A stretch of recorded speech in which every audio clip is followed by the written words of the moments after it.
책으로 승부입니다. 유대인 이야기로 세계 경제사에 대해서 함께 공부하겠습니다. 이번 시간에는 스페인 제국을 무너뜨린 제국주의적인 팽창 정책에 대해서 살펴볼게요. 유대인을 추방한 결과 그들이 많이 살았던 주요 상업도시의 집세와 가게세는 절반으로 폭락했어요. 바르셀로나는 은행들이 대거 파산을 했어요. 인구의 6.5%가 유대인들이었던 아라곤 왕국은 금융업과 상업이 몰락하다시피 했어요. 유대인 추방은 경제 분야에서 수많은 고급 인력을 잃어버리는 결과를 낳았어요. 남아있던 유대인들도요, 유대인 티를 내지 않고 전통적인 유대인 직업을 버리고 농업에 종사했어요. 그러면서 그들의 재능도 땅에 묻혀버렸어요. 스페인과 포르투갈은 동인도 제도에서 후추와 향신료를 싣고 와도 유대인들이 구축했던 유통망이 붕괴되었기 때문에 소비자가 있는 북유럽으로 유통시킬 방도가 없었어요.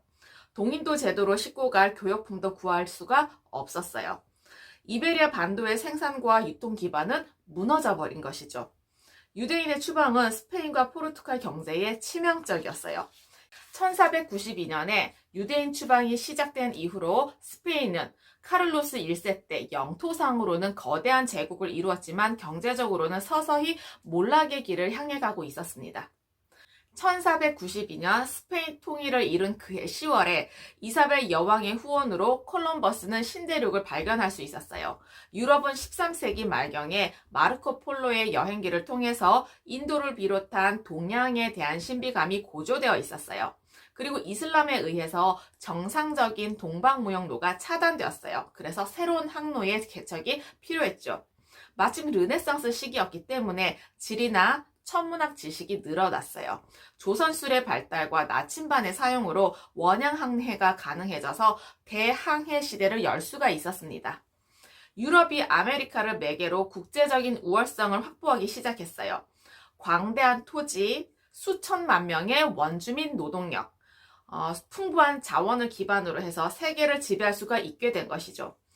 산업혁명과 자본주의의 발흥으로 19세기에 현실화될 수가 있었어요. 바로 세계를 지배할 수 있게 된 것이죠.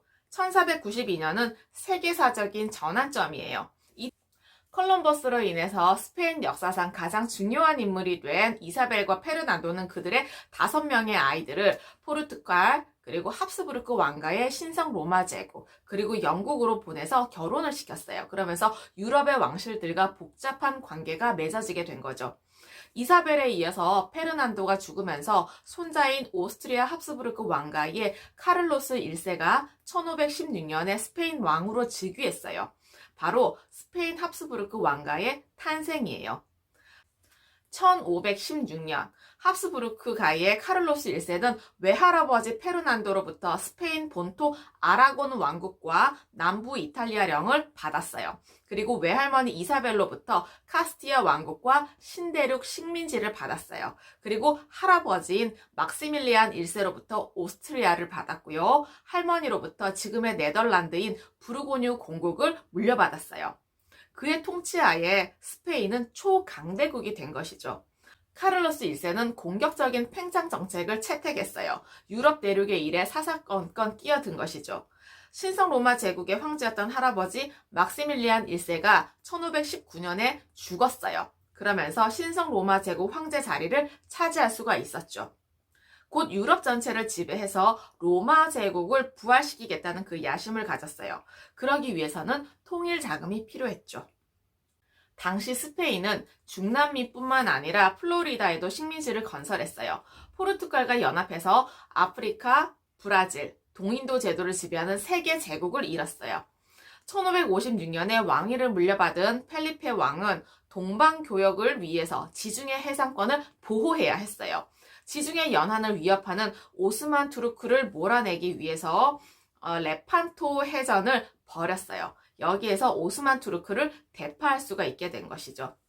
펠리페 왕은 투르크인들을 지중해에서 영원히 몰아내고 지중해 교역에서 우위를 확보할 수가 있었어요. 그 뒤에 스페인의 강력한 해군에게 무적 함대란 별명을 붙였죠. 해가 지지 않은 최초의 제국을 영국으로 알고 있지만 사실은 스페인이에요. 영국의 최전성기인 빅토리아 시대 때 지배한 면적보다 훨씬 더 넓은 지역이 바로 스페인의 차지였어요. 이후에 카를로스 5세는 아들 펠리페에게 스페인 제국을 물려주었고요. 동생 페르디난트에게 오스트리아를 물려주었어요.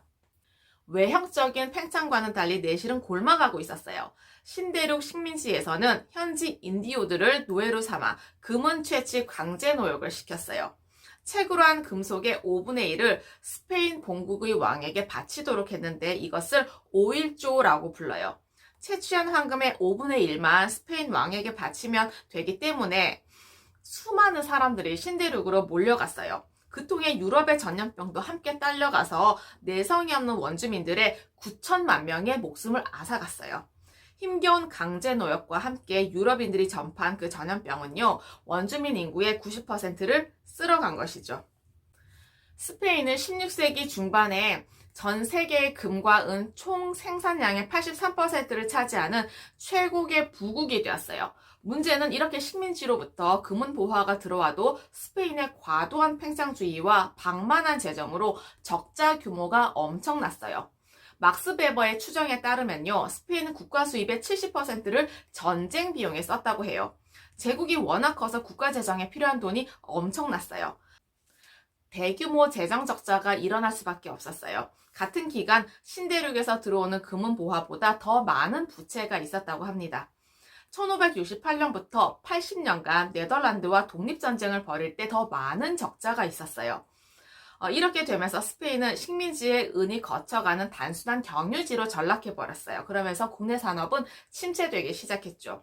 스페인은 이것을 만회하기 위해서 부가 집중되어 있는 플랑드르 지역을 통제하고 징세함으로써 압박을 했어요. 그렇지만 오히려 독립전쟁을 초래하게 된 거죠. 스페인에 도전하는 영국은 네덜란드를 원조했어요. 유대인 추방 직후부터 손실이 나기 시작한 국고를 지탱하기 위해서는 외국으로부터 돈을 빌려야 했어요. 신대륙에서 가져오는 금과 은을 담보로 돈을 빌린 거죠. 국가 부채가 눈덩이처럼 불어났어요. 1550년경에 스페인은 외형상으로는 부국이었지만 경제적으로는 심각한 상황에 봉착해 있었어요. 더구나 영국의 해적선들은 스페인 배들을 공격해서 스페인이 절실히 필요로 하는 금은 보화를 약탈해 갔어요. 스페인 제국은 당시 독일 지방에서 일어난 종교개혁의 여파로 북부 독일 군주들과 전쟁을 하게 되었어요. 이것이 발전해서 오스만 제국과 프랑스와도 다투게 된 것이죠. 카를로스 5세는 하나의 왕조가 흩어진 영토를 유지하는 것은 어렵다라고 결론을 내렸어요. 1555년 신성 로마 황제의 자리를 동생인 페르디난트 1세에게 물려주었어요. 그리고 1556년에는 스페인 왕의 자리를 아들 펠리페에게 물려주었죠. 아들 펠리페 2세는 오스트리아를 제외한 모든 영토와 막대한 빚까지 물려받았어요. 1557년에 최초의 파산 선언을 하기에 이르러요. 제국의 군사력보다 경제력이 먼저 깨졌어요. 한때 네덜란드, 오스트리아, 독일, 이탈리아까지 합병하고 4개의 대륙에 걸쳐서 식민지를 운영했던 스페인 제국은요, 종교 이데올로기에 갇혀서 유대인을 추방함으로써 경제 기반이 무너지게 된 것이에요. 그러면서 허무하게 막을 내리기 시작했어요. 그런데도 제국주의적인 팽창 정책은 멈출 줄 몰랐어요. 과도한 정치적 야망으로 전쟁은 계속 일어났고요. 그러면서 사태는 더욱 악화되었어요. 결국에 펠리페 2세는 견디다 못해서 1560년에 파산 선고를 하기에 이르러요. 1572년에 군사비 지출이 재정 수입의 2배 이상 많아졌어요. 게다가 네덜란드인들이 그간 스페인의 주요 수입원이었던 이베리아 반도의 주요 소금 생산지를 봉쇄했어요. 그러면서 스페인은 재차 파산 지경에 이르렀어요. 왕에게 돈을 대주던 채권자들도 이 위험을 감지하고 이자를 천정부지로 올리기 시작했어요. 이자는 40%로 뛰었어요. 그러면서 다시 파산 선고를 하게 된 것이죠. 1576년에 병사들에게 지불해야 될 그 급료가 국가 수입액의 2.3배에 달했어요. 막대한 부채를 해결할 길이 없었던 것이죠. 채무 불이행 선언은 거의 20년을 주기로 5번이나 더 계속되었어요. 메디치 가보다 돈이 더 많았다고 하는 독일의 금융가모님 푸거가와 제노바의 은행가들이 이때 파산했어요. 1581년에 여전히 개신교 지역으로 남아있던 네덜란드 북부는 펠리페 2세의 통치권을 부인했어요. 그리고 3년에 걸쳐서 흑사병까지 유행하게 되면서 펠리페 2세는 1598년 암으로 서거할 무렵에 스페인 시대는 이미 끝나가고 있었어요. 1640년에 포르투갈이 독립전쟁을 일으켜서 1668년에 분리해 나갔어요. 1648년에는 네덜란드가 80년 전쟁 끝에 독립했어요. 1659년에는 프랑스 남서부와 북부 일부를 프랑스에 내주게 되었어요. 그러는 동안에 국가 채무는 더 늘어났죠. 당연히 돈을 빌리는 이자율도 높아져서 정부 수입의 70%는 이자로 나갔어요. 1678년에 동부를 프랑스에 내주었어요. 그리고 스페인 왕위 계승 전쟁 직후인 1714년에 시칠리와 나폴리, 사르디냐와 네덜란드 남부지방을 오스트리아에게 할양했어요. 그 뒤에 스페인은 강대국의 대열에서 영원히 사라지게 되었습니다. 어떠셨나요?